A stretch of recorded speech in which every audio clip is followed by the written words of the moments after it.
गोपियां आप लोग जानते हैं ये साधारण स्त्रियां नहीं थी।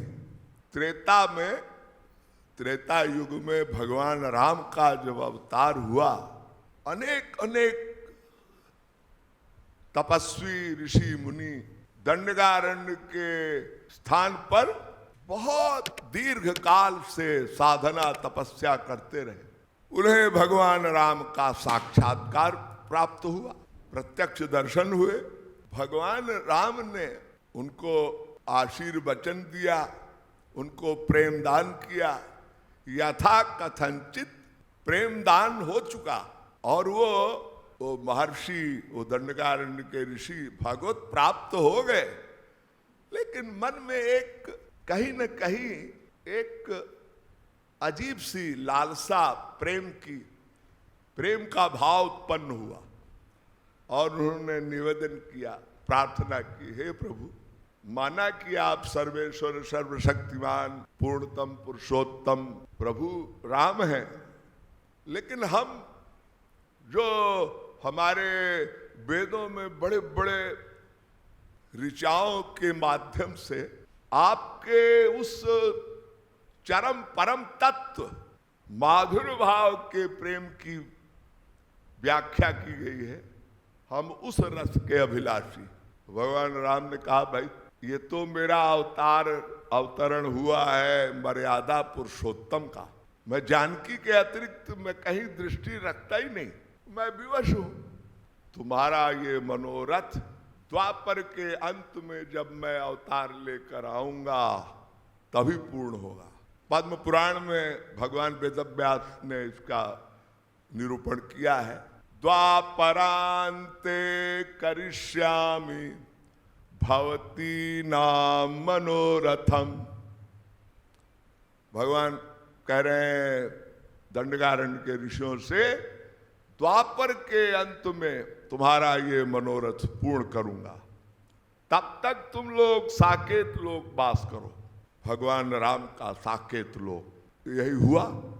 इसी वृंदावन में द्वापर के अंत में भगवान ने वचन दिया, ते सर्वे दंडकारण्यवासिनः सर्वे स्त्रीत्वापन्ना समुद्भूताश्च गोकुले।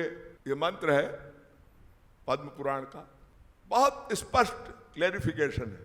साकेत लोक वास के पश्चात जब वृंदावन में आज से लगभग 5000 वर्ष पूर्व भगवान कृष्ण का पूर्ण अवतार, पूर्ण से पूर्ण लीला अवतरण हुआ, ये प्रेमावतार कहा गया।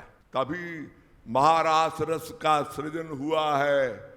रसों में रसतम, रसानाम रसतमः, वो प्रेम दान, इन अनेक प्रकार की दिव्य पर्सनैलिटी, उनमें वेद की ऋचाएं थी, अयोध्या की सीता माता की सखियां थी, दासियां थी, दंडकारण्य के ऋषि थे, ये सब गोपी देह में आए और जिन्होंने सख्य भाव से उपासना तपश्चर्या की, वो गोप ग्वाल सखा बन के आए। नंद गोप ग्वाल के वंश के लोग, और वात्सल्य भाव में तो यशोदानंद देव की, वसुदेव, ये सब अवतरण हुआ। तो दंडकारण्य के ऋषि इसमें रागात्मिका कक्षा के भी महापुरुष थे और रागानुगा कक्षा के भी महापुरुष थे। रागात्मिका कक्षा की श्रेणी में वे लोग आते हैं जो सदा से नित्य सिद्ध हैं, गोलोकवासी।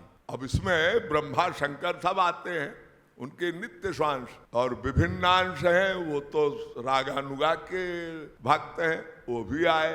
तो ये गोपियों के कई क्लास हैं। समर्थारती की गोपियां थी, समंजसारती की गोपियां थी, साधारणी रति की गोपियां थी, परकीया स्वकीया अनेक भेद हैं। तो वो गोपियां भगवान कृष्ण के दिव्य स्वरूप का रसास्वादन करती थी। ये गोपी शब्द बड़ा, इसका सूक्ष्म भाव है। ये भगवान श्री कृष्ण दिव्य थे, दिव्य से भी दिव्य, दिव्याति दिव्य। तो गोपी शब्द का अर्थ सभी जानते हैं, बड़े बड़े जो ब्रज के जो विद्वज्जन हैं, बड़े बड़े व्याकरणविद, उन्होंने इसकी जो व्याख्या की है, गोभी इंद्रियई है कृष्ण रसम पिबती इति गोपी। अपने दिव्य नेत्रों से, दिव्य मन से, दिव्य बुद्धि से, तो ये शब्दों से व्यक्त नहीं किया जा सकता। ये कोई सांसारिक कविता नहीं है कि आप कुछ भी आप किसी भाव से, जैसे छायावादी कवि हैं, रहस्यवादी कवि हैं साहित्य में, ये अनेक प्रकार की परिकल्पना करके काव्य रचना करते हैं, लेकिन यहाँ तो रस की अभिव्यक्ति है। और रसानाम रसतमा, उस रास के रस की जो निकुंज लीला में भगवान श्री कृष्ण ने अपने अधिकारी भक्तों को अपना स्वरूप दिखाया, अपने को दो कर लिया, किशोरी जी बन गए प्रेम के लिए। आपने भक्ति करे, गौरांग महाप्रभु कहते हैं अपने को प्रेम करते हैं यानी अपनी भक्ति करते। क्या अद्भुत लीला है। और राधा कृष्ण कोई दो तो है नहीं, एक ही है। देहे नैका कीर्णनार्थम दुधा भूत, एक से दो बन गए। देहे नैका, एक होते हुए भी दो बन गए, क्रीडनार्थ, लीला के लिए। किस लिए? प्रेम, परस्पर प्रेम के लिए। ये भक्ति का एक बड़ा ही सूक्ष्म भाव है। ये अनुभव से ही आता है। जब जीव साधना करते करते साधन भक्ति के आगे भाव भक्ति, स्नेह, प्रेमा भक्ति, मान, प्रणय, राग, अनुराग के आगे जब महाभाव की अवस्था में जाते हैं लोग, इसी ब्रज में जो रसिक परंपरा में, उनको वो रस का अनुभव होता है।